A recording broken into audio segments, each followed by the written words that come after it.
Hello, everyone, and welcome to the final Siren podcast. I'm Noah, and today I'm here with Davos, Lachlan, and Faraz. Sadly, David couldn't be here due to unforeseen circumstances, but we will get right into it with Faraz reading the first team list on Thursday night.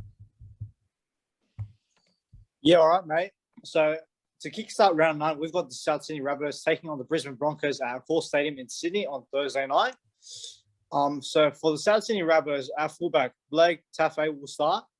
Alex Johnson, Isaiah Tass, Campbell Graham, Josh Mansour. In the halves, you've got Cody Walker and Lachlan Ilias, Tavita Totola, Damien Cook, Thomas Burgess, Kian Kalamatagi, Jai Arrow, and a skipper Cameron Murray.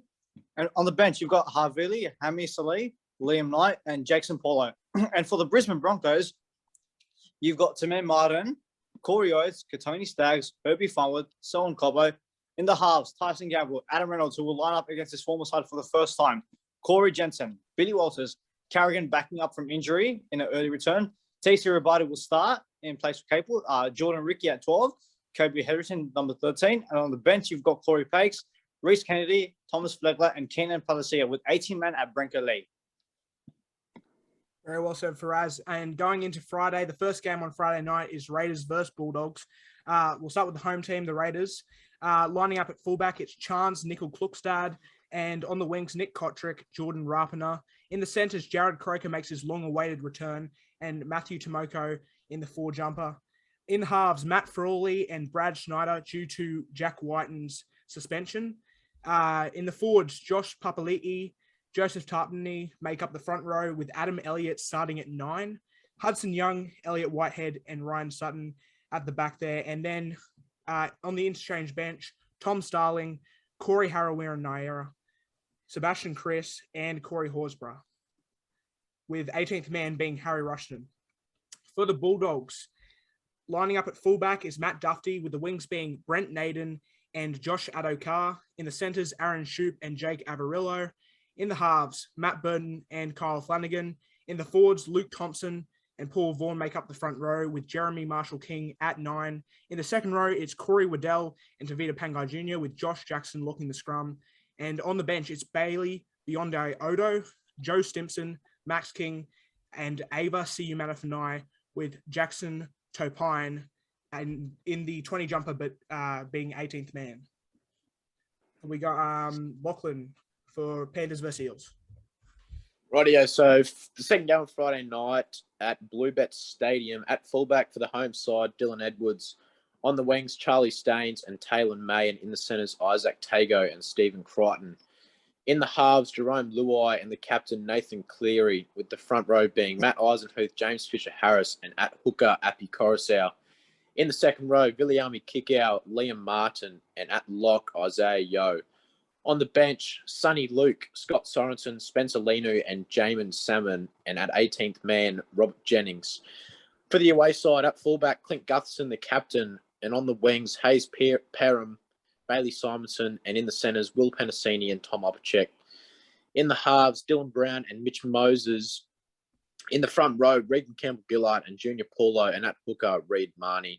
In the back row, Sean Lane and Isaiah Papali'i, and at lock, Nathan Brown. Coming off the bench, Maka Hesse, Makatoa, Ryan Madison, Oregon Kafusi, and Bryce Cartwright, and 18th man, Wiramiu Greg.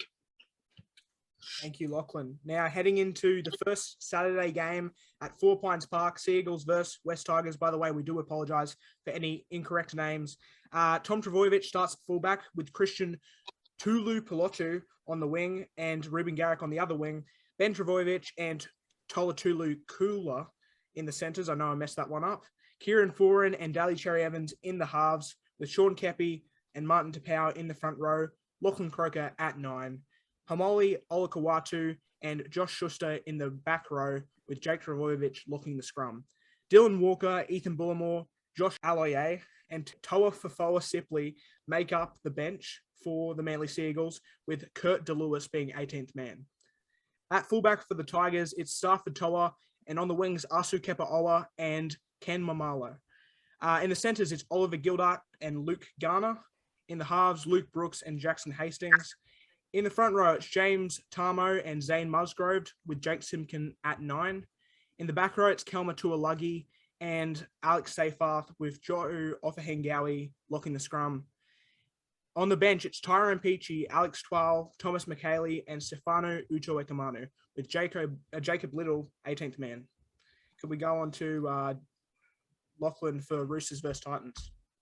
So the second game on the Saturday comes from BB Print Stadium in Mackay, with the Roosters being the home team, with James Tedesco at fullback, Daniel Tupou and Joseph Suwali on the wings. Paul Morovsky and Joseph Manu in the centres, Sam Walker and Luke Keary at 6 and 7. Jaruya Hargraves at 8, Lindsay Collins at 10, and at hooker, Sam Berrells. In the back row, Angus Crichton and Satili Tupanua, and at lock, Victor Radley. Coming off the bench, Drew Hutchinson, Fletcher Baker, Nat Butcher, and Sio Siwa Takeaho. And at 18th man, Lachlan Lamb. For the away team, the Gold Coast Titans at fullback this week, AJ Brimson. On the wings, Greg Marzu and Corey Thompson. In the centres, Brian Kelly and Patrick Herbert. At 6 again, Will Smith. At 7, Toby Sexton. And in the front row, Moeki Fodawaka and Isaac Liu, with Aaron Clark at 9. In the back row, Kevin Proctor and Bo Firm lock, Tino Fasuamalaawi. At 14, Tanner Boyd. At 15, Sam Wasoni. 16, 17, Herman Sasa and Sam McIntyre. And at 18th man, Jermaine Asako. Okay, thank you, Lachlan. And now going to Davos for Cowboys versus Knights. Yep. So for the third game of Super Saturday, we've got the Queensland Cowboys versus the Knights at Queensland Country Bank Stadium. For the Cowboys at fullback, we've got Scott Drinkwater. On the wings, we've got Kyle Felt and Murray Tuolangi. In the centres, we've got Valentine Holmes and Peter Hiku. In the halves, we've got Tommy Dearden and the captain, Chad Townsend. In the front row, we've got Jordan McLean and Ruben Cotter. At 9, we've got Reece Robson. In the second row, we've got Tom Gilbert and Jeremiah Nanai. And locking the scrum is Jason Tamalolo. Coming off the bench, we've got in the number 14 jersey, Hamiso Tabuai-Fidow. We've got Heelan Lukey. We've got Cohen Hess, and we've got Griffin Neem. And 18th man is Jermaine Tanoa Brown. And for the Knights, we have got the skipper, Callum Ponga at fullback. On the wings, we have got Edric Lee and Dominic Young. In the centres, we've got Inari Tuala and Bradman Bess. We've got a new halves pairing this week in the 6 and 7. We've got Tex Hoy and Phoenix Crossland. In the front row, we have got David Clemmer and Daniel Saifidi. At 9, we've got Chris Randall. In the back row, we've got Tyson Frizzell and Lachlan Fitzgibbon. And locking the scrum is Leo Thompson. On the interchange bench, we've got Jack Johns. We've got Jacob Saifidi. We've got Matt Croker. And we've got Pasami Sualo. And 18th man is Simsi Sasagi. Okay, we'll go back to Davos yet again for the Storm versus Dragons game. Yep. So the first game to kick off Sunday is Storm v Dragons at Amy Park. At fullback, for the Storm, we've got Ryan Pappenhausen. On the wing, we have got Nick Meaney and Xavier Coates. In the centres, we have got Remus Smith and Justin Olam. In the halves, we've got Cameron Munster and Jerome Hughes. In the front row, we've got Jesse Bromwich and Nelson Asafa Solomona. At number 9, we've got Harry Grant. In the back row, we've got Felice Kafusi and Kenny Bromwich. And locking the scrum is Josh King. On the interchange bench, we've got Brandon Smith, we've got Tyron Wishart, we've got Trent Loiero, and we have got Jordan Grant coming into the side for Tepai Mariah. And number 18, we've got Chris Lewis. For the Dragons at fullback, we've got Moses Mbai. On the wings, we've got Matthew Fagai and we've got Michaeli Ravalawa. In the centres, we've got Moses Sully and Zach Lomax. In the halves this week, we've got Jack Bird and Ben Hunt. In the front row, we have got Francis Molo and George Burgess. At number 9, we've got Andrew McCulloch. In the back row, we've got Tarek Sims and Josh Maguire. And locking the scrum is Jack DeBellin. On the interchange bench, we've got Talatai Amon. We've got Blake Laurie. We've got Aaron Woods. And we've got Tyrell Fui Mayono. And the 18th man is Jaden Sullivan. Thank you, Davos. Now we'll go back to Faraz for the Sharks versus Warriors game on Sunday. Yeah, so for the final game of the round, we've got the Cronulla Sharks taking on the New Zealand Warriors at PointsBet Stadium on the main game on Sunday. So for the Sharks, at fullback, William Kennedy, Sian Katoa, Jesse Raymond, Siosifoa Talakai, Ronaldo Mulitalo, Matt Moylan, Nico Hines in the halves pairing, Toby Rudolph, Blake Brayley, Aidan Tolman, Bryden Nikora, Tate Wilton, Del Finucane, the captain. On the bench, you've got Jack Williams, Cameron McKeown's, Wade Graham, Royce Hunt, and on 18-man is Braden Trindle. And for the New Zealand Warriors, you've got Reece Walsh, Dallin Wetuns-Zelniak, Villemai Valia, Rocco Berry, Adam Pompey. In the 5'8" role, Dejan Arce, and a halfback, Sean Johnson. The skipper at prop, Adam Fanua-Blake, Wade Egan, Matthew Lodge, Ewan Aiken, Elise Katoa, Jas Tavaga. And on the bench, you've got Jack Murchie and Ben Murdoch Masala, Bunty Ofoa, and Aaron Payne. And our 18-man is Bailey Sarone. Okay, thank you, Faraz. We are sorry for any names we have butchered during this reading, but we will go back up to the first game of round 9, which is Rabbitohs versus Broncos. And boys, I'd like to hear, if you have them handy, I'd like to hear your winner, your margin, and your anytime try scorer. And we'll start with Lachlan. Okay, so for the tomorrow night's clash, I've got the Broncos head-to-head by 13 plus. Due to Reynolds being, I think he'll turn it on, being his former club. And at anytime try scorer, I've got Corey Oates scoring in the corner. Very true, very true. What about you, Davos? Very similar to Lachlan. I've got the Broncos 13 plus. Like I said, I think they'll be too strong for the Rabbitohs, and I just think they'll come out on top and show everyone that they are a real deal. And I believe that Corey Oates will be anytime try scorer. He's been in very good form lately. What about you, Faraz? I'm going to go the Broncos in an upset. I reckon Broncos by 12. I think Oates anytime try scorer. Okay, that sounds good. And I've got here Broncos 1-12, and I've actually got Adam Reynolds to poach one against his old club. Going to the next game, which is Bulldogs versus Raiders. We'll start with Faraz this time. All right, so this is a tricky game to pick, but I'm going to go the Bulldogs just based on momentum. I'm going to go the Bulldogs 1-12, and I'm going to go Josh Adokar anytime try scorer. I think he's going to find the line a lot now. He is a safe bet, isn't he? And going to Davos now. Like Faraz, I've got the Bulldogs in an upset against the Raiders. I just believe that the Doggies are slowly gelling together and becoming a good team, and I just think the Raiders are just falling off with them, especially in their second half. I've got the Doggies winning 1-12. I've got Matthew Duffy as anytime try scorer. Okay, that sounds good. And you, Lachlan? I'll be the one and only in this one, but being in Canberra and the Bulldogs, you can't base them off last week. I'm going the home team, the Raiders, 1-12. And I've actually got the back rower, Hudson Young, to go over the line for an anytime. That's a good pick. I've got, just like Faraz and Davos, I've got the Bulldogs 1-12, and I've got Josh Adokar, the safe pick for anytime try scorer. But we'll move on to what many people think could be game of the round. I've personally tipped Broncos versus South Sydney to be game of the round. But Panthers versus Eels, this could be a close one. This could be very high scoring. We'll start off with Davos this time. Who have you tipped? By what margin and anytime try scorer?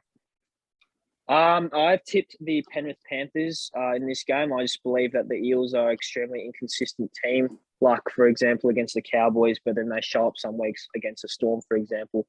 I've got the Panthers winning 1-12. I have got Jerome Luai as my anytime try scorer. That's very, very good picks. What about you, Lachlan? Yeah, I've gone the home team again. I think they're just being premiers. I think they're just going to be too strong, and they haven't lost a game in Penrith for who knows how long.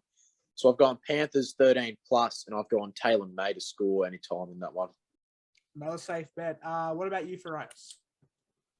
Yeah, just like the other two, I'm going to go the Panthers at home. I think they'll be too strong for this. The Eels side, like Davis mentioned, they're just inconsistent, and I don't think they'll have it in them to cause an upset.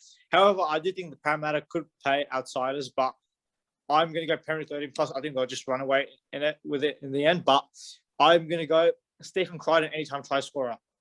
Okay, just like everyone else, I've got Panthers 13 plus, and my anytime try scorer is actually Appy Coruscant. I reckon that he might find the white line eventually. But before we move on to the Sea Eagles versus Tigers game, the Panthers obviously in really good form this season. The Eels have been quite hot and cold. Do you see the Eels even putting up a fight against this Panthers side? We'll start with Lachlan on that.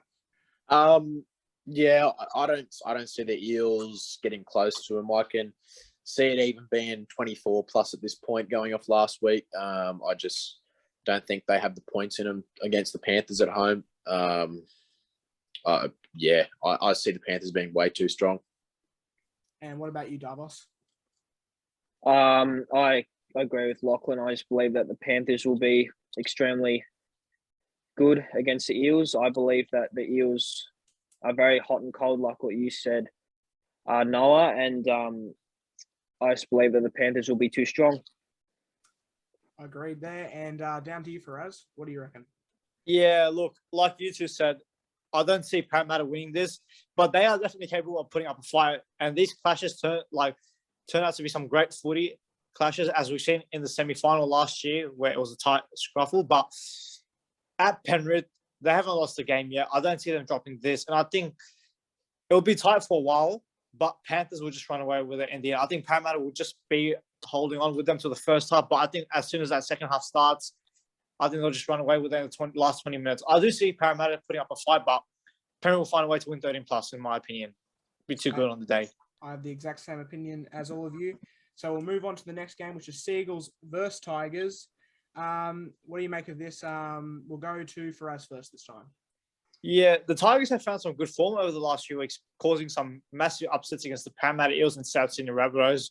And I do think this will be a close game. I don't think it will be a big win for Manly. I do see Manly winning this, but I reckon it'll be 1-12. I think the Tigers will put up a good fight. I think this will be closer than what most people expect to be. And anytime try scorer, I'm going to go bench Trbojevic for a try. Oh, wow. I don't think he's scored for Manly yet, has he? Yeah, he got a try last year against Canterbury. That got taken off. Which is unfortunate. But, yeah, I reckon Ben's going to find the line. That would be good. I think that I could be wrong, but I do believe that's the first time that three brothers have started in a side, just in the starting 13. But we'll go over to Davos. What's your thoughts on this game? Who do you have winning? What margin and anytime try scorer? I've got the Manly Seagulls winning, but only 1-12. I believe that the Tigers, like Madge has been saying, like when they were 0-5, that they're slowly coming together. I do believe that they are. Like Faraz said, they cause upset wins against the Eels and the South Sydney Rabbitohs. But I still think Manly will be with their firepower. Like Tommy Trbojevic is back from injury. They got Cherry Evans, who's a superstar. I just believe that they will be too good for the Tigers. And my anytime try scorer will be the skipper, Daly Cherry Evans. Sounds good. What about you, Lachlan? Yeah, I've gone a close one again. I've gone Manly 1-12. The Tigers, they're so hot and cold. You just don't know what they're going to do. They can show up one week and get flogged the next. But if they do win, they're one win out of the 8, so they're on the hunt. But I've gone on return. I've gone Tom Trbojevic to go over the line anytime. I just think out the back he'll be the star and he'll get him over the line. Definitely, I agree there. I've gone the same thing. Seagulls 1-12 against the Tigers. I think the Tigers will put up a good fight. And I've gone Tom Trbojevic in his return game to get a try. So we'll move on though to Roosters versus Titans. Roosters obviously devastating loss for them last week up against the side. Surely they would have thought they'd win against easily. But now they're coming up against the Titans. They're no attacking slouches, but defensively they're not all there yet. We'll go to Lachlan first this time. What are your thoughts on this game? I think Roosters win 13 plus. I think they've got too much firepower over their lineup compared to Titans, who have shown that they're not the best defensively. And I've got Angus Crichton going over any time due to being on Beau Fermor, who isn't the most defensive fella, but I think Angus crashes over. What about you, Davos? So I've got the Roosters beating the Titans by 13 plus. I just believe that the Titans, they're very good in attack, but in D, they're very shaky. And the Roosters, they're just a team that you can't write off. I mean, they've got star power over the ground. Like they've got Tedesco, they've got Walker, they've got Luke Keary. Even in their forwards, they've got some big forwards who can give them that go forward. So I just think they'll be too strong for the Titans, who are very hot and cold. Like you know what to make of them. And I have got the Roosters skipper James Tedesco for anytime try scorer. Very good. Yeah, it's a pretty safe pick, but he hasn't scored much this season, but he did seem to hit a bit of form last week, running 300 meters against the Bulldogs in that loss. So Faraz, what do you think about this game? Who wins? Margin? Anytime try scorer? Yeah, both teams coming into this game hot and cold based on form. I was at the Roosters game last week. I was definitely not expecting that result by a country mile. This is interesting. I really want to tip the Titans. I really think they can take it to the Roosters. The last few clashes between these two sides have been interesting as well. Very close games when you least expect it. But yeah, you just can't tip against the Roosters, can you? I know they had that devastating loss last week, but I think just generally because it's the Titans that they can't play 80 minutes, I'm going to go the Roosters, but I am not tipping the Roosters to win big this time. I reckon they'll win 1-12. And I think it'll be like a hot and cold game. I don't think it'll be like the Roosters being too impressive, but I think they'll find a way to win. And for me, anytime try scorer, I'm going to go with the opposing team. I'm going to go Greg Marshew for a try. Big boy. I like this player. Seems to be a good one for the Titans. Very good, very underrated player, Greg Marshew. For myself, I've gone the Roosters 1-12, and the only reason I haven't gone 13 plus is because the last time I remember these teams playing was in the finals last year, where the Titans lost by 1 point to the Roosters, and I know Patrick Herbert will be out looking for a bit of revenge for that pass that he never made. So yeah, I've gone Roosters only to win at 1-12, and my anytime try scorer, I've actually got Patrick Herbert. Okay, heading into the next game, which is Cowboys versus Knights. This time we'll start off with Lachlan. I've got being in North Queensland, I think Cowboys run all over the Knights here. Coming off last week, they haven't scored a try in 182 minutes. I don't see. I can see them scoring a try maybe with their back line, but I've got the Cowboys 13 plus, and coming off the bench at 14, I've got the Hammer to go over at home. I think he'll just show his X factor and run straight through the middle. Very well put. We'll go to Davos next. I've got the Cowboys just completely destroying the Knights, to be brutally honest. I mean, I don't know. The Knights just look like they just don't look together at the minute. They just look apart. And the Cowboys, I mean, well, what a surprise they've been under Todd Payton this year. I mean, I'll be brutally honest. I tipped them as probably as wooden spooners, but they've proved me wrong, and I'm glad they've proved me wrong. I've got them 13 plus, and I've got the informed centre for the Cowboys, Valentine Holmes, as my anytime try scorer. Yeah, well, Valentine Holmes, he has been quite good at centre this season. A lot of people doubted the move, and obviously he was on a bit too much money to be playing wing, and I even doubted his move to centre, but he has been really good there. Even in the game against Broncos, kept Tony Staggs quiet, which is not easy to do. We'll go to Faraz. What are your thoughts on this game? Well, I think I'm going to be jumping on the Cowboys bandwagon here, but wow, what a surprise packet they've been. And like Davis, I had them as a spin. I had no hope for them this season, and they proved me wrong. How good has Townsend been in the halves? I think it's been the signing of the season so far, and the ladder says it all. Him and Deed have been working wonders. There was some doubt about him and Deed working together because they play the same style of footy, but it hasn't affected them at all. And look, I'm going to be brutally honest with you. I'm going to give you exact score. I'm going to say Cowboys 13 plus, but I'm going to go the Cowboys also by 30 points. I think Knights will score a try, but I think that'll just be about it. I think playing at home, I think this is a game that the Cowboys want to win, and they'll win well. And the Knights, they're just shocking, honestly. They're competing for the spin for me. Don't want to say much about them. Dog. And I had them at 13-14. They started the season really well, 2-0, but ever since they've been giving me like vibes from 2016-17. But nonetheless, my anytime try scorer, I'm going to go the same as Davis. I'm going to go Holmes. He's been killing it this season. Well said. And for myself, I've gone Cowboys 13 plus. But if there was one above it, which was 20 plus or 25 plus even, I would tip them by that amount. I reckon against the Eels, They looked great, and I can't see them dropping this game against Knights, and I can't see this game even being close. And I reckon my anytime try scorer is Scott Drinkwater, been in really good form ever since he come into the fullback jersey for the Cowboys, and that will be a big headache for Todd Payton because Hamisa Tabuai-Fidow is now fit. So now it'll be a headache for Todd Payton of whether you keep Scott Drinkwater at fullback or you play Hamisa Tabuai-Fidow. And the next game after that is Storm versus Dragons. First, we'll go to Davos. I've got the mighty Melbourne Storm. I've got them 13 plus against the Dragons. Not trying to be cocky here, but I just believe that the Dragons are very hot and cold, and they have a few selection that I question. I mean, like with Moses Mbai at fullback, I don't know. I mean, he's been all right, but I think Tyrell Sloan should be there. And the Storm are just on fire at the minute. I mean, their spine's clicking, and I couldn't really say much more about them. I have got the inform Ryan Pappenhausen as my anytime try scorer. Very good. Thank you, Davos. We'll go to Faraz next. Yeah, this is simple for me. No disrespect to the Red Hot Dragons, but Melbourne 13 plus here. I'm going to go Coates anytime try scorer, and I'm going to say Coates for a hat trick as well. That's a very bold prediction. We'll go to Lachlan next. Yeah, so I've got Storm in a dominant game again. I've got them 13 plus, and I'll keep it short. I've also got Justin Olam 2 or more. I think he'll dominate.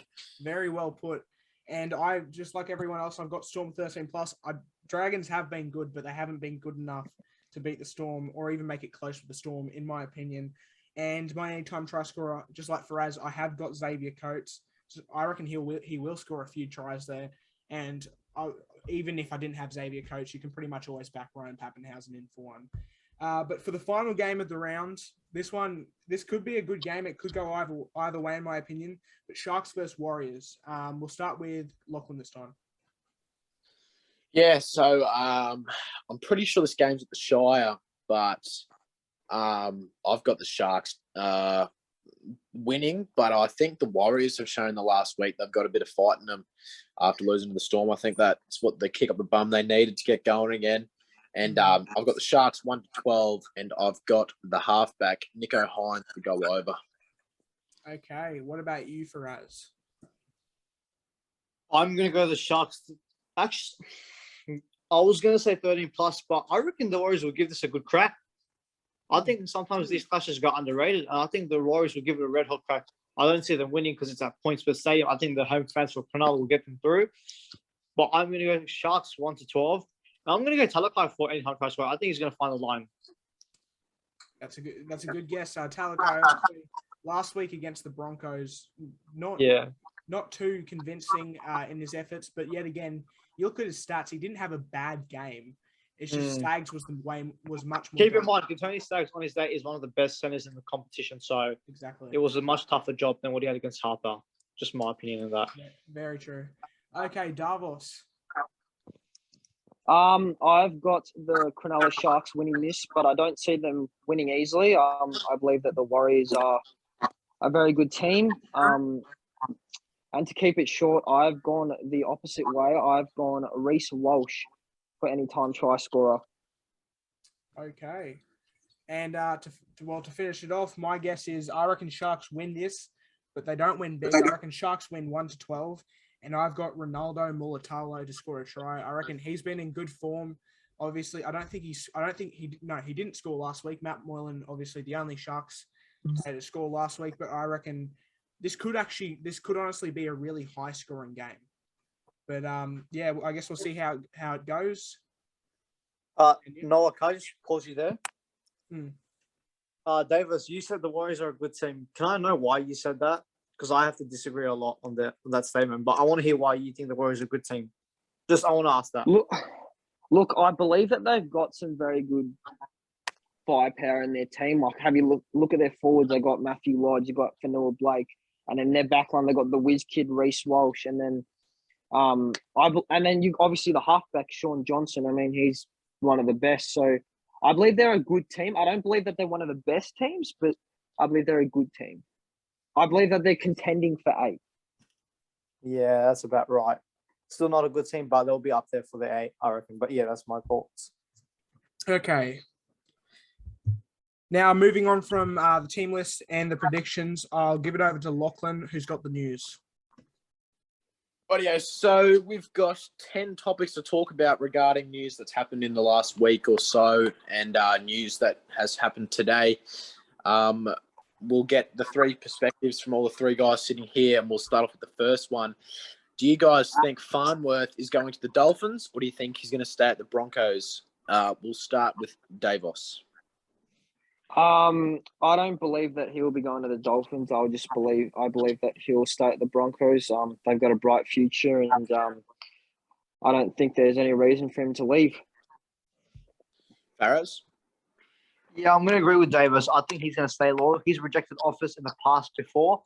I reckon he's got good mates there, and there's a future there for the Broncos. And I think he's getting more game time and he's getting recognized as one of their key players. I think he'll stay at the Broncos, but just. Noah? Well, the thing is, the Broncos, they need to decide what's more important, because I feel like if you keep Herbie, you're probably going to lose Cobbo, or not really. Haas is signed until the end of 2024 anyway. But I think in the end, I reckon he will stay, but I reckon it will be at the expense of some of the other players, such as Ryan James and Deloise Hoyter. He's been good, but he'll need to go if that's a thing. But yeah, so I reckon he'll stay at the Bronx. Yeah, I'm the same. I think he stays at the Broncos. I just think that he's got the best group of guys around him, and I think he's shown the form that every club needs. I think his price money will go up, and I think he'll stay. Now, the reports coming out of Munster being shopped around, taking a pay cut at Melbourne, going to Dolphins, shopped at the Broncos, and multiple clubs. Where do you boys think he's going to land? We'll start with Noah. Well, I think Munster, obviously, he's been probably the best 5'8" all year. And I reckon there's 4 options I've heard, which is Broncos, Dolphins, re-signing with Storm, and signing with the Knights, apparently, which I think that one's a bit out there, especially considering they just re-signed Ponga for $1 million. So I don't see Knights being an option. I see Dolphins and Broncos as the leading. I've heard Storm don't want to offer him as much. That being said, I think Dolphins will sign him. I think that's the most likely option. But I think as we've lost Davos there. But yeah, I think Dolphins will sign him, but I think Broncos will have a big hand in that, depending on how much they offer him. But they'll probably want to keep Payne Haas. Farrows? Yeah, it's an interesting one. I think Broncos and Dolphins are definitely leading the race. Brisbane have quite a few 5'8" in their system. They also want to try to get Ezra Mam in as quickly as possible. They got to develop him. It's interesting. You could have the imagination of Reynolds and Munster as halves playing together. It's between one of those sides, but I reckon he's going to stay at the Storm. I think at the end of it, he'll just re-sign with Melbourne in the end. But the Broncos will put up a fight for his signature. Yeah, I don't see the Broncos getting Munster. I don't think they have the salary cap if they want to re-sign everyone that they've got on their list, and they need to keep Payne Haas still, which is going to be a hassle in itself. So I think, honestly, he'll land at Redcliffe. Okay, also big news coming out of last round. We had Carl Lawton get sent off against the South Sydney Rabbitohs for the Cam Murray tackle. And we have Jack Whiten, who did the same tackle and has been given 2 weeks less than Carl Lawton. Farrows, what are your thoughts on these tackles, and should they both have got the same punishment?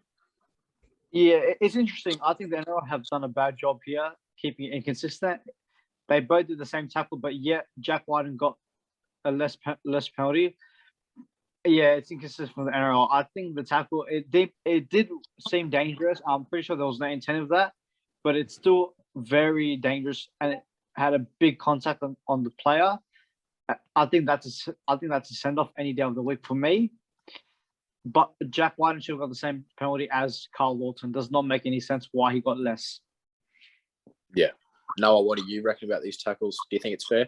Well, yeah. Well, the thing is, I don't think it's fair at all. But the thing is, if Jack Whiten's done the same tackle, there is a second man in the tackle. So I think it's not exactly that. it's not the same tackle per se, but I still think it deserves the same amount of weeks. I think he still put him in that dangerous position. Jack Whiten was the one leading in the tackle, but the thing that gets me is Jack Whiten was put on report. He wasn't even sent to the bin. He wasn't sin binned. He wasn't even like Lawton was sent off for the game, the first 10 minutes of that game, and Jack Whiten wasn't even sin binned. Just put on report, which I think shows the refereeing inconsistencies. But yeah, I think they're the same tackle. They deserve the same punishment. Jack Whiten probably shouldn't have gone on to play the rest of that game, but Warriors still won. If they didn't win, that could have been a point to argue for them. Yeah, I agree. I think there needs to be it needs to be equal. We saw at Magic Round last year that everyone was getting different punishments for the same tackles. I believe that Whiten should get the same amount as Lawton. They're both dangerous. Davos, what are your thoughts on the Lawton and Whiten tackles, and should they have given the same punishments? I believe that Whiten and Lawton should have got the same amount of weeks. But I do agree with you, Noah. Like, the inconsistencies are just so frustrating as a fan. Like, why does Whiten not get sent off, but Lawton gets sent off? Like, it just seems like even some of the coaches have said that there's inconsistencies with these refs. Like, I just believe that they should have got the same punishment because it was the exact same tackle. Yeah, 100% agreed. I think we're all on the same boat for this one.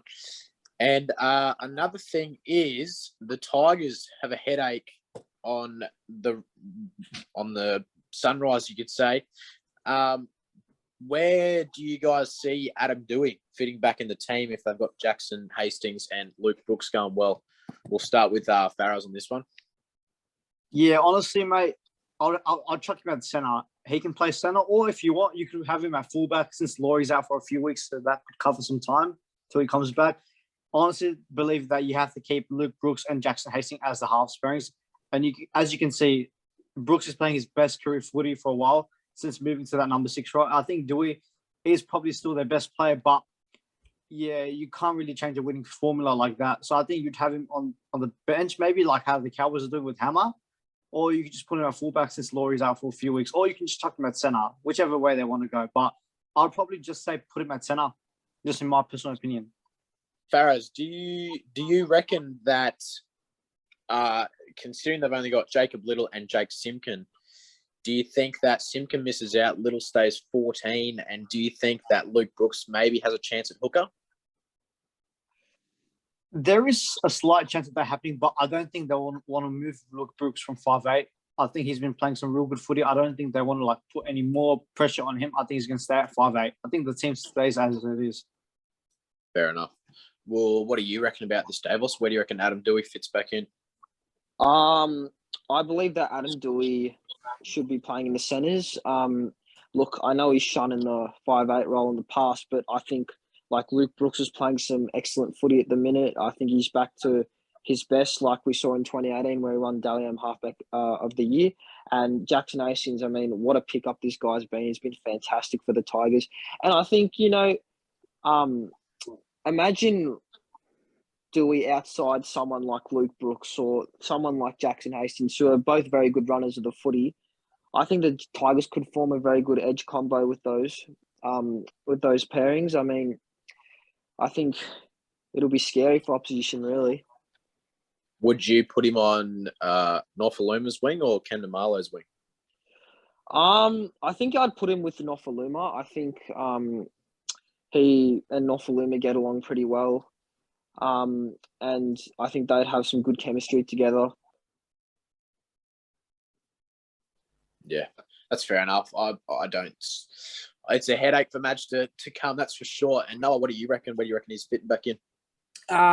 It's a tough one because honestly, before he was injured, he was doing really good at 5'8", but I'm not sure if he can quite replicate that. I think Brooks has been great in the 5'8" role, and Jackson Hastings has been great in the halfback role. So you probably can't put him in there on current form. He does play centers quite well though, so I would actually put him in the centers.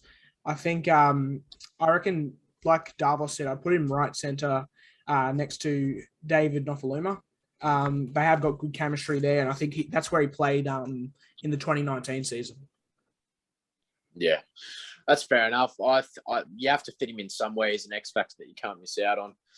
And moving on to the next topic, coming out of the news today, the Warriors star, you could say, Cody Nikorima, has signed immediate release to the Bunnies.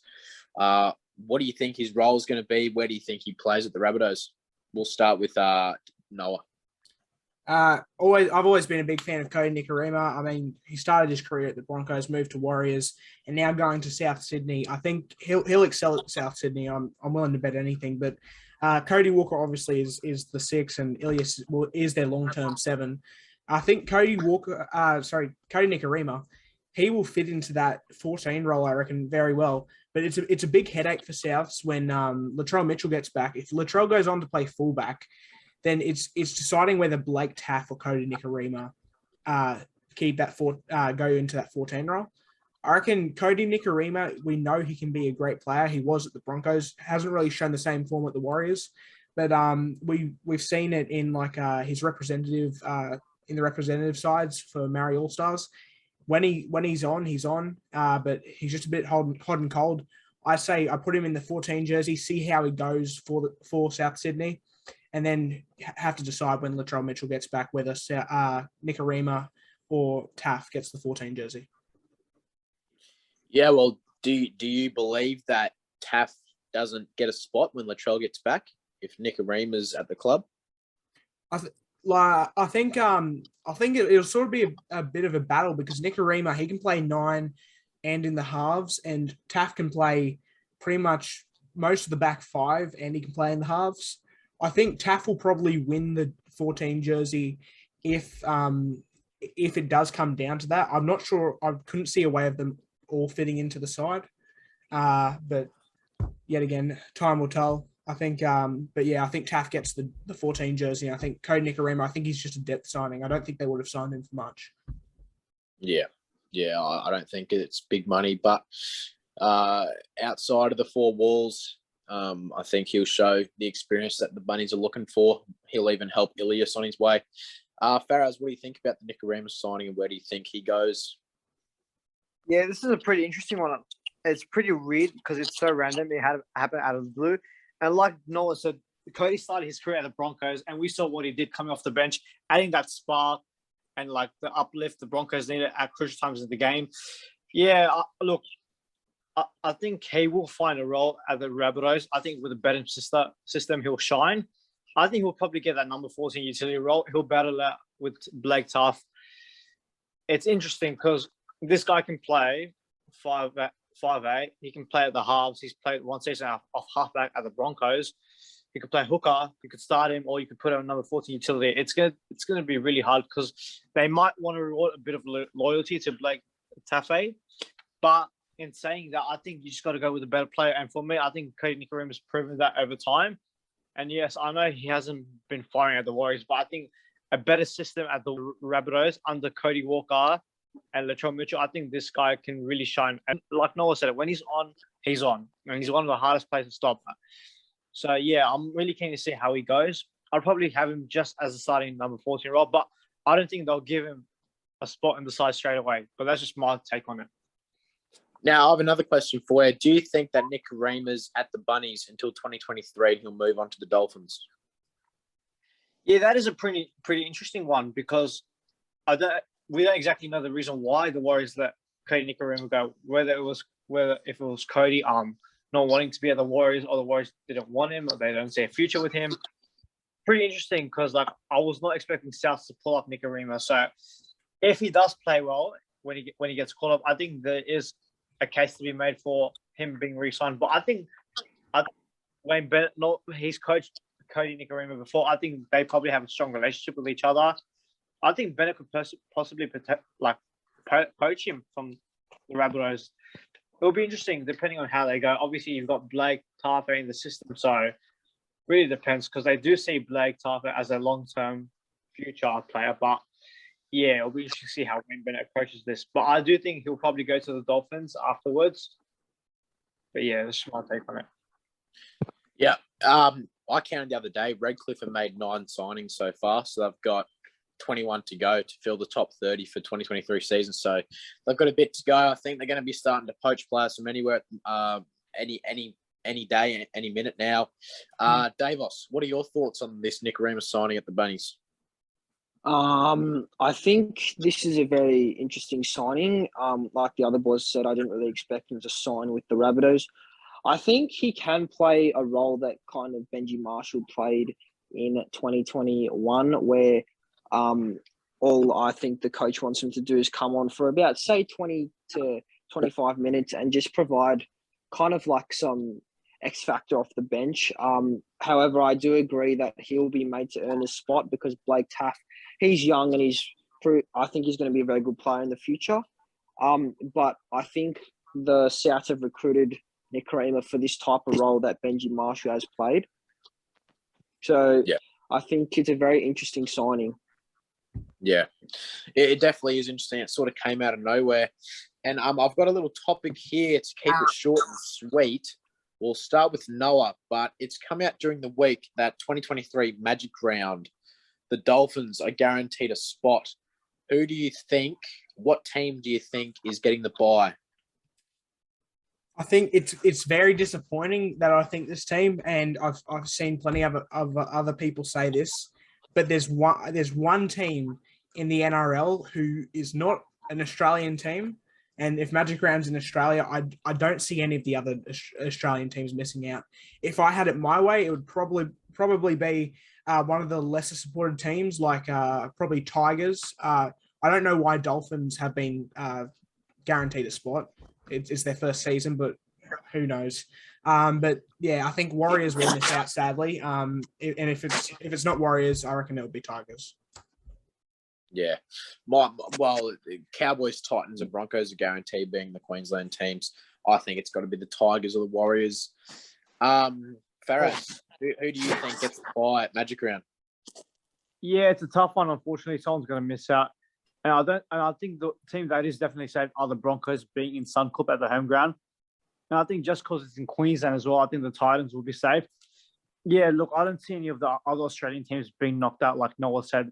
And I think the choice that makes sense is probably the Warriors, who are not an Australian-based team. But yeah, it's going to be tough. You don't really know who they might pull up. But yeah, I think someone like the Warriors, who don't have that much fans in Australia, I think they'll unfortunately just miss the cut. Yeah. Davos, who do you reckon gets the bye? Look, I hate to say this, and I'd probably agree with the other two. I'd probably say the New Zealand Warriors. I mean, obviously, we thank them for all they've done with the NRL. Obviously, if they didn't relocate to Australia, the comp would have never happened. But I just feel like, obviously, with all the Australian teams, they've been based in Australia. The Warriors are in New Zealand. I mean, I just believe that the Australian teams deserve first priority over the Warriors. As I said again, we thank the Warriors for what they've done for the NRL, but I just believe that they'll be the team that will be cut. Yeah. Also, I have another question for you. Do you think that maybe in the future at Magic Round, if it stays, I've heard that they're extending a contract, but do you think it's worth Magic Round making it more like a rivalry round where they Broncos, Cowboys, Storm, Manly, and so forth, just to get the numbers going? And I mean, every NRL fan would tune in for the rivalry round. I definitely believe that should happen every Magic round every year. I mean, obviously you can't play the same team in the same round every year, but man, imagine people rocking up to see the two teams that hate each other the most, the Cowboys and the Broncos, and Manly and Storm, what rivalries they are. Not only them, for example, Roosters and Souths, but I definitely believe that should happen because it'll attract more fans. Yeah. Rightio, that's the individual players and the Magic Round topics done. Now we're moving on to some, I guess you could say, some assumptions being made. We'll start with Noah. Do you think that the Knights are leading the race for the wooden spoon this year, or do you think there's another team that will still beat them to it? I think, well, looking at the ladder, there's Raiders, Bulldogs, and Knights. They're all right near the bottom. And if you would have asked me 2 weeks ago, I would have locked in probably Bulldogs. But after last week's performance, I don't see them being a top 8 team. I still see them in the bottom 4, but I don't see them winning the Wooden Spoon. I think at this point for me, it's either Raiders or Knights, and I reckon Knights are leading at this point. They started the season so well, didn't they? Go 2 from 2 at the start, and they were top 4 to start the season. Yeah, maybe the Roosters at the SCG. It was a bit. Everyone was questioning themselves because I had Knights for the Wooden Spoon, and I had Cowboys 15th. But Cowboys have proved me wrong. I thought Knights were going to prove me wrong, but they haven't, and it's a bit disappointing. I think they're lacking a bit of leadership in the halves. Mitchell Pearce left, and since then they've had Clifford and Clune. Clune and Clifford seem to be good together, but after a few games, it just showed that the Knights aren't the real deal this year. Yeah, well, it's come out today as well that Clifford didn't get dropped this week. He was left out due to personal reasons. Do you think that the Knights, continuing where they are, do you think it's worth putting Ponga in the 6 jersey for a week? Oh, I've never been a big fan of that, but Ponga, if you signed him on a million a year, I think you need to make use of him. And I think in the 6 jersey, I've never seen how he's gone. I reckon he could make a good number 6, but time will tell. I think they should try it at least, and they've got nothing left to lose if they don't start winning some games this season. They're going to end up with the Wooden Spoon. Yeah, Faraz, where do you think Knights are leading the spoon?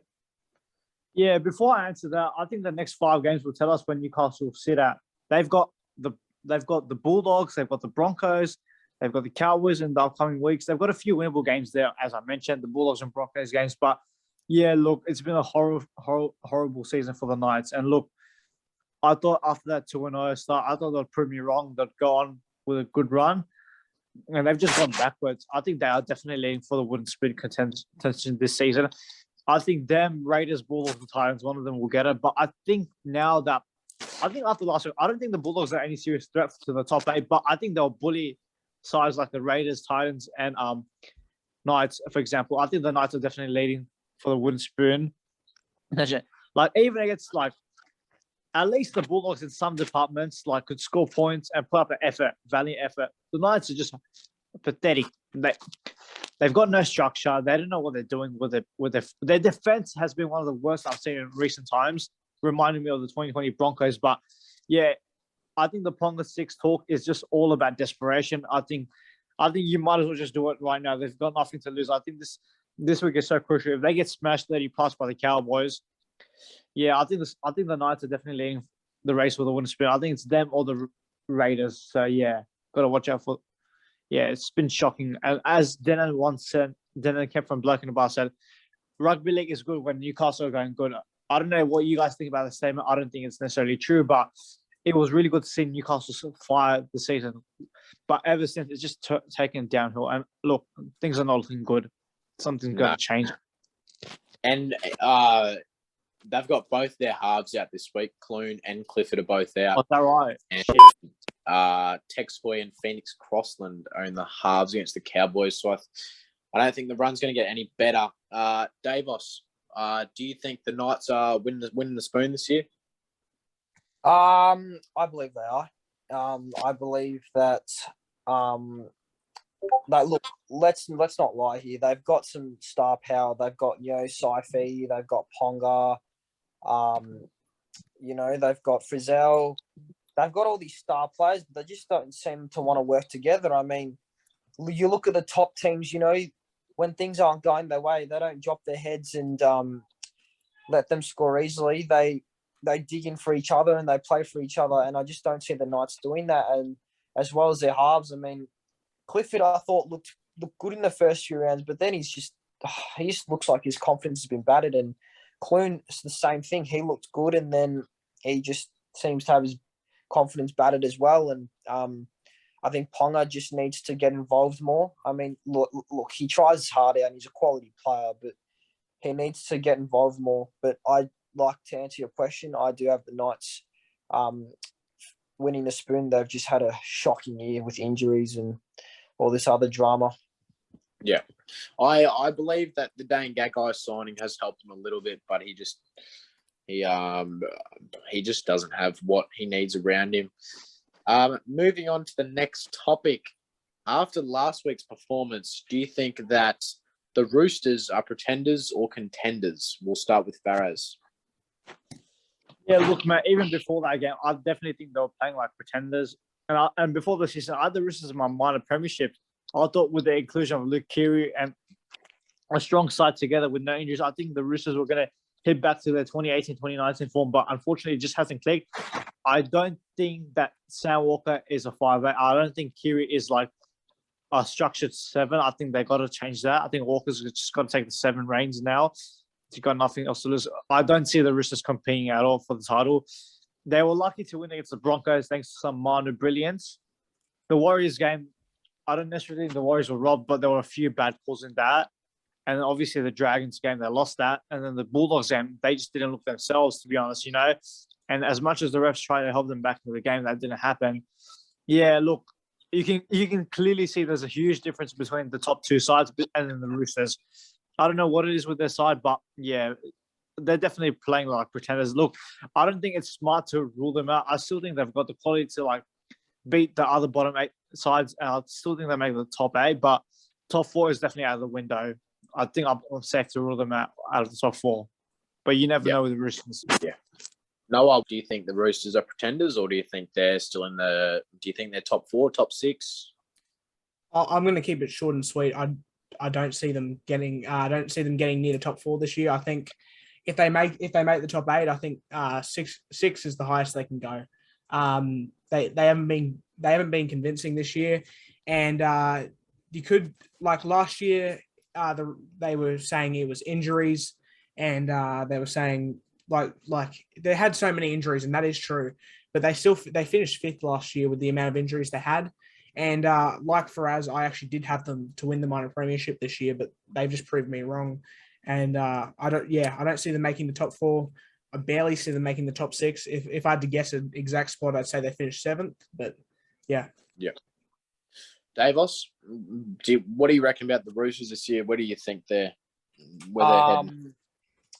I won't lie. I did have the Roosters in my top 4. I even had them in my top 2 at the start of the year. But this year they just look out of sync, to be honest. I mean, they just look like a team that's just, I don't know whether they're confused or a bit scared to go after the game. I mean, all the wins they've had, like the other boys have said, you know, they haven't been convincing. They've been scrappy. And some of them are against lesser sides, not taking anything away from those sides. But I just believe that the Roosters, if they want to start showing people that they're a top 4 material, they've got to start beating the good teams. And I don't believe that they'll do that. I think at highest they will finish 6th. Yeah, I think that's a fair call. You can't really get a good read on them yet this year. Moving on to the next topic, we'll start with Davos for this one. But do you think that the Cowboys can keep this up, and do you reckon they're top 4 bound? I agree with you on both statements there. I believe that they look the real deal this year, the Cowboys. I mean, I won't lie, I had them in my bottom 4, but people were questioning the Chad Townsend signing, and look what he's doing. I mean, him and Dearden are like, they're playing for each other, and they look as good as a halves combo. And not only that, they've rejuvenated a couple of players like Scotty Drinkwater and Val Holmes. I mean, they're 2-star players, but they were inconsistent. And even some of their forwards, like I think someone that goes pretty unnoticed. I mean, everyone talks about their 2 young back rowers and Lukey and Jeremiah Nanai, but Ruben Cotter is one player that, you know, he does all the dirty work and makes about, say, 30 tackles a game and does it with no fuss. I believe that they are a top 4 team, and I believe they'll keep it up. I mean, you can see against the win against the Eels, they won convincingly. So I think that was the straw that really said to me that they are the real deal. Yeah, 100% agreed. We'll move on to Faraz. Do you think Cowboys are top 4 bound this year? I think you can only just like see what they play in front of each other every week. And I think that win against the Parramatta Eels, look, I think them even coming close in that game was good enough, but to win like that, you know, and for a side that just beat the Melbourne Storm just a few weeks back and to like smash them like they did, like they're really showing that they really want this badly. Chad Townsend and Tom Dearden have been working wonders. people criticize them together, considering they'll probably work the same way, but they've just gone about their business, haven't they? And they've found some good young talent. I think they've got the best young forward pack. Harlem Lukey, Reuben Cotter, Jeremy Nanai, who's been an absolute wonder for the Cowboys. Look, I think right now, yes, the Cowboys can make the top 4, but I wouldn't be surprised if they don't. I still think there's some quality sides that can still be consistent and make it, but the Cowboys look a much better side for sure this year. Last year, they were 15. They had that good run for a moment, and they slipped. And look, I still think the Cowboys could still drop out of the top 8, but right now, they're looking red hot, and I think it'll take a while for them to, like, fall out of the top 8. But yes, they look like the real deal. Whether they're top 4 or not, I'm not sure, but right now, based on form, yes, they are. Yeah, and just to add, I think it was the other day, Tom Gilbert has signed with the Redcliffe Dolphins, and then next year they gained Luciano Leilua in the back row. So, they're going leaps and bounds this year. They're showing improvement. We'll just see if they can keep it up. Noah, do you think that Cowboys are top 4 bound this year? After their performance the week before the Eels game, where they beat Titans 30-4, actually, I looked at their performance, and I know it's just the Titans, but I had them in the top 8 after that. And after all their other performances have been convincing, but after that game against the Eels, I think they're top 4 already.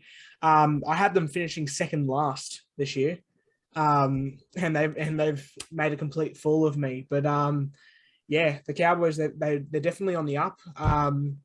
It's good. Like, I'm going to counter what Faraz said, because Faraz said that Denon Kemp once said it's better when Newcastle playing well, and I think it's great footy to watch whenever the Queensland teams are going well and whenever the Queensland teams are in the final series. So I think Broncos and Cowboys both look like they can make it this year. I'm not so sure about not sure at all about the Titans, but Cowboys look really good if they continue their form. They're top 4 bound. Definitely top 8 though. I would lock that in. Yeah, we'll stay with you on this one. We'll keep it short and sweet for the answer. But do you see the Broncos finishing top 8 this year, or do you think they're just that little bit away just yet? It's a bit of a tough one. At the beginning of the season, I had Broncos finishing 7th. After the first game, I thought they definitely look on the up. After losing to the Cowboys and Warriors, I wasn't quite sure. But yeah, after that, after the performance against the Bulldogs, I thought, well, it's just the Bulldogs, nothing important. But against the Sharks, that defense shown, and they played all around great as a team. And you've got some big names there: Adam Reynolds, Katoni Staggs, Payne Haas. If the Broncos can retain some of these people, I know Reynolds is not young, but some of these young players they have, if they can retain them in years to come, they'll be one of the fiercest forces in the NRL, because all their players, they're a very young team, but yeah, I definitely see them going far. I think this year, I reckon they can make the 8, but only just. Yeah, I agree. I think they're showing that Reynolds is getting his money worth in the last couple of weeks. They've been down and out the first half and second half. They've turned it on. We'll keep it short and sweet here, Davos, but do you see Broncos in the 8 this year? I do see them in the 8. I do believe that they can be consistent at times, but I think, look, they're too good of a team to leave out. Look at some of their players, like what Noah mentioned. You've got Staggs, you've got Reynolds, you've got Payne Haas, you've got Kurt Capewell, Herbie. I could go on forever, but they're a quality team, and I do think they'll make the 8. Yep. I can agree on you with that one. But yeah, we'll head into the last topic here of the news for this week. Yes or no, Davos, do you think Panthers are going back-to-back? No, I don't believe they're going back-to-back. Barrows? Yes, Panthers Storm Grand Final. Yeah, it's a pretty good option. And Noah, do you think Panthers are going back-to-back? Cowboys for the win. But all jokes aside, yeah, Penrith, I reckon they've got what it takes. Yeah, I don't think Cowboys are making the final, but we'll see what happens. I'll head it back over to Noah now to finish off the final episode of the Final Siren. Okay, so well, we've got a little segment here called overrated or overhated. There's a lot of players in the NRL who are overhated, and there's some who probably don't deserve to be. But I guess we'll find out. So Daly Cherry Evans, boys, very good player, obviously. Probably Manly's best player, you could even say. Would you say that he is overrated or overhated? And I'll start with Davos. Look, I've always been a big DCE fan, but all bias aside, I believe that he is very overhated. The amount of calmness and control he brings to not only the Sea Eagles but to the Maroons. Yes, he didn't show that in 2021, but look what he did in 2020. He steered that team around, allowed Munster to bring out his running game. The amount of times I've seen him stand up in clutch moments and kick the winning field goals, in my opinion, he's the best field goal kicker in the comp. And look, I know he's had his inconsistencies, but you can't deny the kid. I mean, he won a grand final in his first year as halfback, and he's won plenty of Origin games. I believe that he's a class player, and he's easily a top 5 halfback in the game. Very well put, Davos. We'll go to Faraz next. DCE, overrated or overhated? I feel like it's both, but if I had to pick one, I'll probably say he's overhated. And look, I don't think he's generally been that player for Manly when they've been in a big game in the finals. He hasn't stepped up, which is fair dinkum, but you also got to look at it that way, that his forwards haven't stepped up, so they haven't given him any platform to set up from. And keep in mind, in that series when Queensland were considered the worst Queensland side ever, he was the winning halfback of that side. So he has shown that he can handle the pressure. He is probably the second choice after clearing for the Kangaroos jumper at number 7. Look, I think DC cops way too much hate.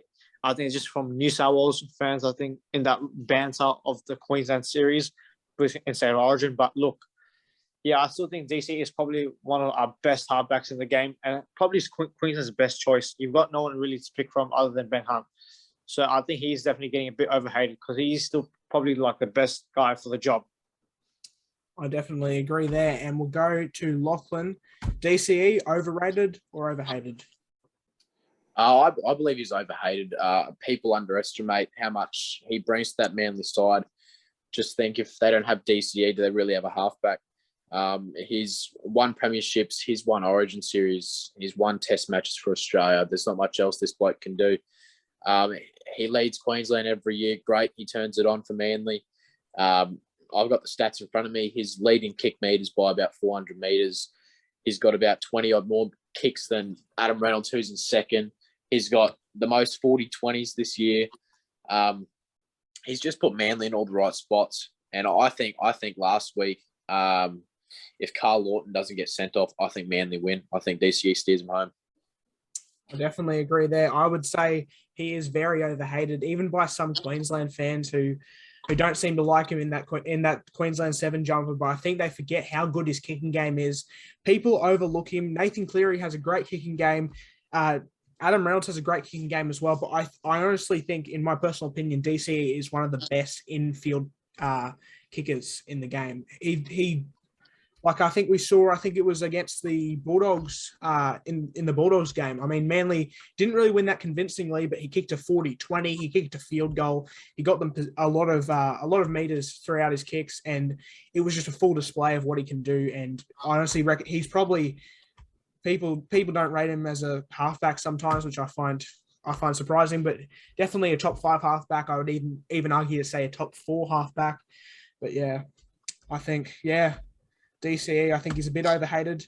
Thank you for tuning in to this episode of the Final Siren podcast. If you've enjoyed, let us know in the comments below. And to find out when our next podcast will be, check out our Instagram at the Final Siren podcast.